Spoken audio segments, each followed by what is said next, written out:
가끔 그런 느낌이 든 적이 있었다. 아무 일도 없었는데 갑자기 숨이 막히고 몸이 얼어붙는 순간, 눈앞은 흐려지고 주변은 조용해지며 시간이 멈춘 듯한 착각. 그건 단순한 불안이 아니었다. 마치 누군가 내 마음 깊은 곳 어딘가를 조용히 조작하고 있는 느낌이었다. 하지만 정작 겉으로는 아무 일도 없는 듯 웃고 말하고 걸어다닌다. 사람들은 모른다. 내가 지금 무너져가고 있다는 이 느낌. 이 감각을 처음 느낀 건 언제였을까?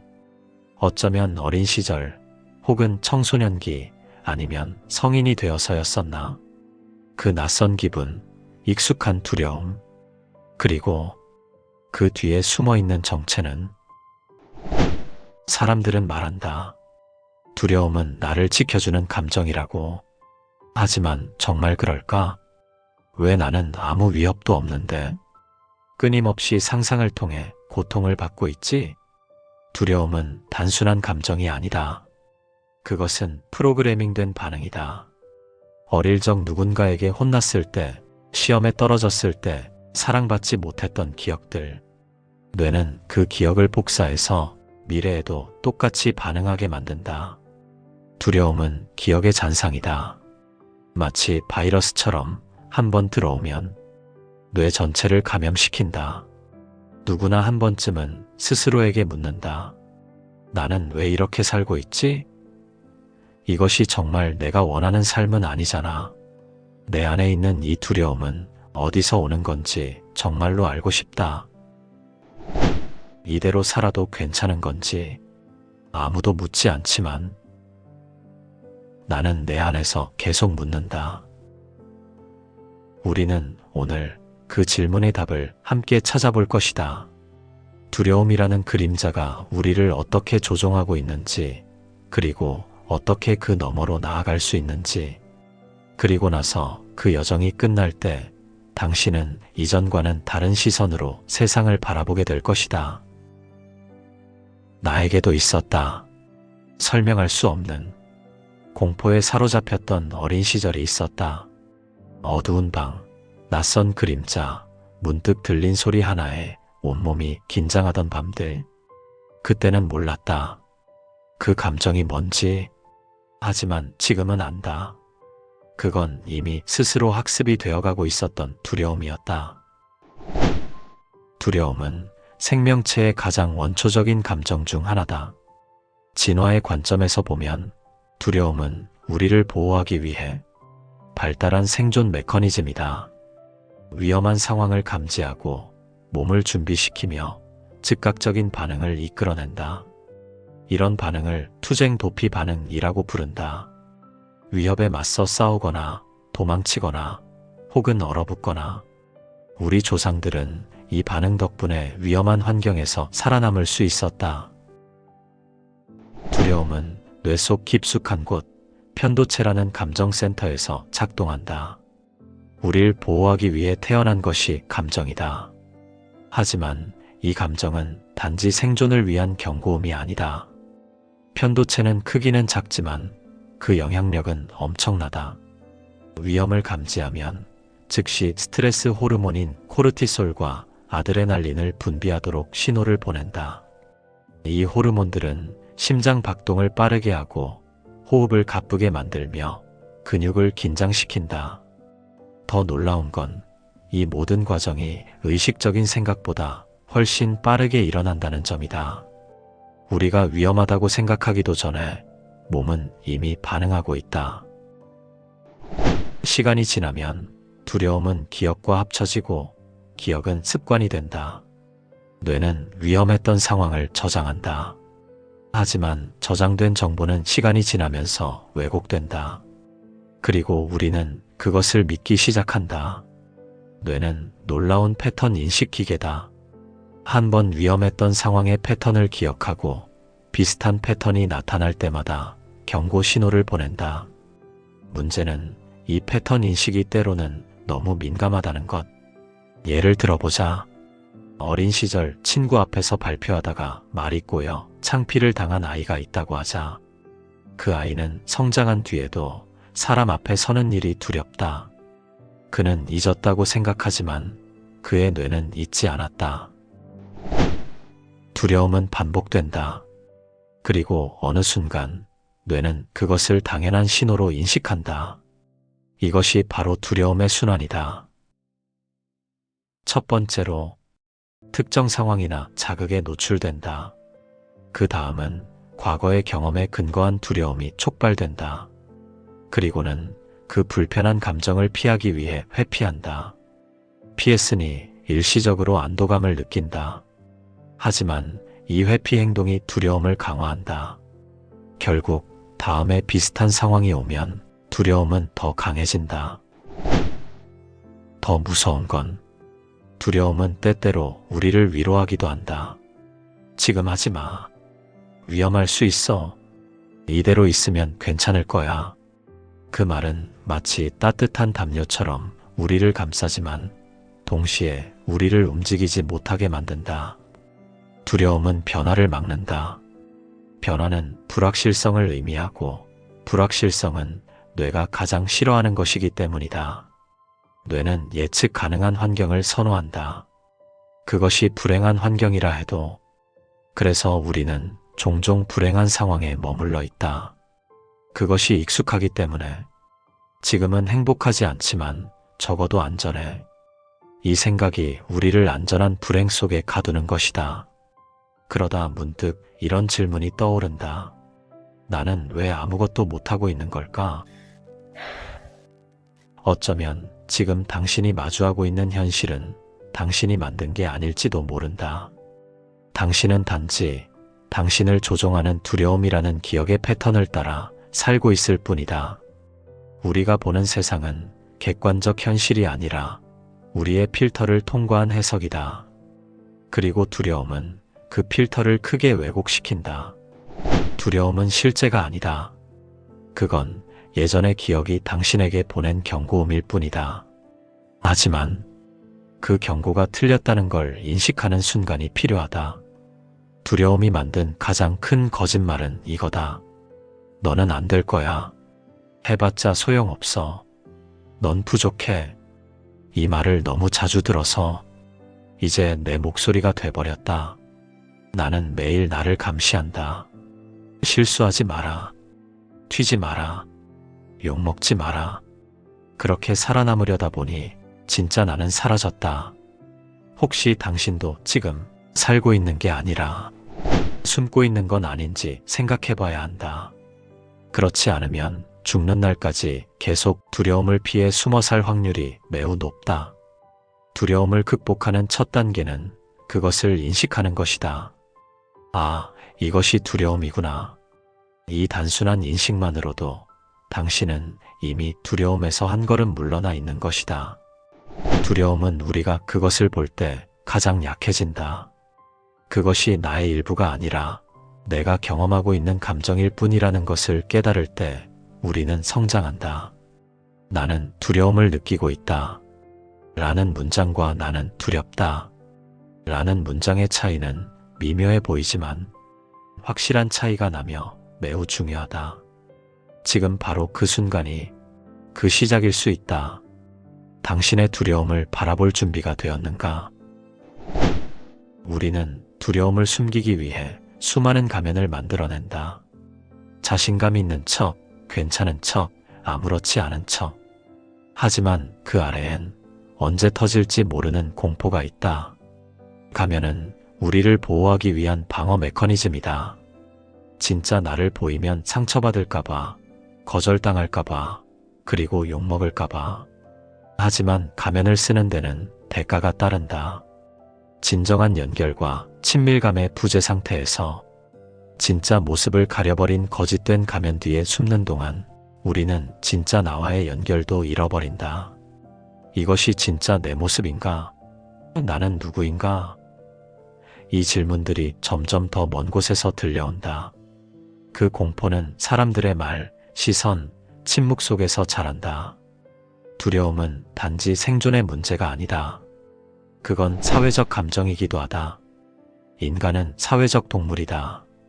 태초부터 우리는 집단 속에서 살아왔고 집단에서 배제된다는 것은 생존의 위협이었다. 그래서 우리의 뇌는 사회적 위협에도 물리적 위협과 비슷하게 반응한다. 사람들이 나를 어떻게 볼까? 혹시 실패하면? 혼나면? 인정받지 못하면? 이 질문들은 단순한 걱정이 아니라 깊은 생존 본능에서 비롯된 것이다. 이 감정은 말을 바꾼다. 나는 원래 내성적이야. 난 무대 체질이 아니야. 그건 나랑 안 맞아. 이 말들은 사실 나는 두려워라는 다른 표현이다. 우리는 두려움을 인정하는 대신 그것을 성격이나 취향으로 포장한다. 난 이러이러한 사람이야. 라고 자신을 한정짓는 이 말은 변화의 가능성을 차단하는 강력한 주문이다. 더 무서운 건 이 두려움은 살아있는 감옥이 된다. 그 감옥 안에서는 무엇도 도전하지 않아도 되고 상처받을 일도 없다. 대신 아무 일도 일어나지 않는다. 안전지대라고 불리는 이 공간은 실제로는 성장의 정체를 의미한다. 우리는 불편함을 피하기 위해 이 감옥을 선택하지만 그 대가로 삶의 풍요로움과 가능성을 포기한다. 그리고 우리는 서서히 살아있다는 감각을 잃어간다. 일상은 반복되고 날들은 흐르지만 우리는 진정으로 존재하지 않게 된다. 한 사람을 떠올려보자. 누군가와 대화할 때마다 자꾸 자신이 위축된다고 말하는 사람. 그는 말하지 않는다. 하지만 그의 뇌는 이렇게 말하고 있다. 거절당하지 마. 비난받지 마. 침묵해. 그의 몸은 그 자리에 있지만 그의 마음은 이미 도망치고 있다. 그는 지금 살고 있는 게 아니다. 그는 매 순간 피하고 있는 것이다. 우리는 끊임없이 내면의 대화를 나눈다. 그리고 그 대화의 대부분은 부정적이다. 넌 할 수 없어. 넌 부족해. 넌 망칠 거야. 우리는 이 목소리를 나라고 생각하지만 사실은 내면화된 두려움의 목소리다. 감정을 회피하면 감정은 더 강해진다. 뇌는 우리가 무시하는 감정을 더 크게 울리게 만들기 때문이다. 회피는 단기적으로는 효과가 있지만 장기적으로는 문제를 악화시킨다. 두려운 상황을 피할 때마다 뇌는 피하는 것이 안전하다라고 하는 교훈을 강화한다. 이것이 불안장애의 핵심 메커니즘이다. 회피할수록 두려움은 커지고 우리의 세계는 작아진다. 결국 우리는 점점 더 작은 원 안에서 살게 된다.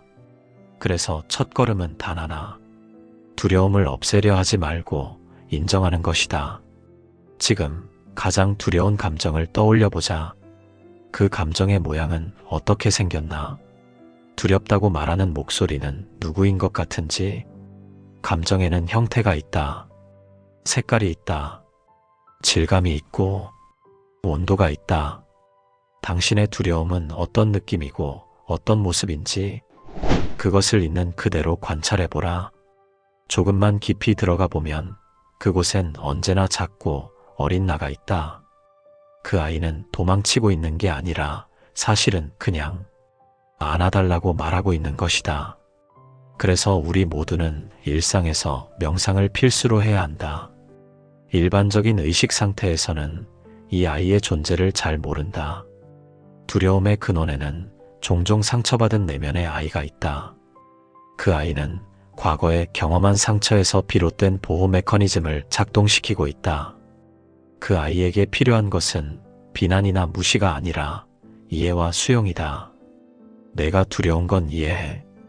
그건 자연스러운 거야. 이제 너는 혼자가 아니야. 이런 대화를 통해 우리는 내면의 아이와 화해하고 그를 치유할 수 있다. 그리고 그때 우리는 더 이상 과거의 패턴에 갇히지 않게 된다. 두려움을 바라보는 순간 무언가 달라지기 시작한다. 나는 오래전 아주 깊은 명상을 하다가 한 가지를 깨달았다. 두려움은 없애려 할수록 커진다는 것. 모든 두려움은 내 안에서 또 다른 나인 작은 아이가 일으키는 투정 같은 것이라는 것을. 싸우면 싸울수록 두려움은 강해진다. 그것은 저항의 역설이다. 우리가 무언가를 밀어낼 때 그것은 오히려 더 큰 힘으로 밀려온다. 그래서 시선을 바꿨다. 싸우지 않고 바라보기로. 처음엔 힘들었다. 하지만 어느 순간 두려움이 줄어들기 시작했다. 방향을 바꿨다. 사라지게 하려는 시선이 아니라 도와주는 시선으로. 두려움을 없애려 하지 말고 두려움을 느끼는 나를 따뜻하게 바라봐라. 지금 이 순간 당신 안에 울고 있는 어린아이처럼. 두려움은 사라지는 것이 아니라 사라지지 않아도 괜찮다고 느낄 때 사라진다.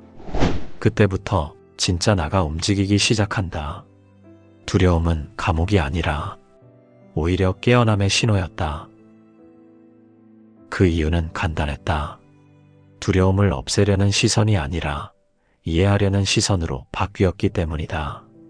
두려움을 없애려 하지 마라. 그건 당신의 일부다. 우리는 종종 자신의 감정과 동일시한다. 나는 화가 났다. 나는 두렵다.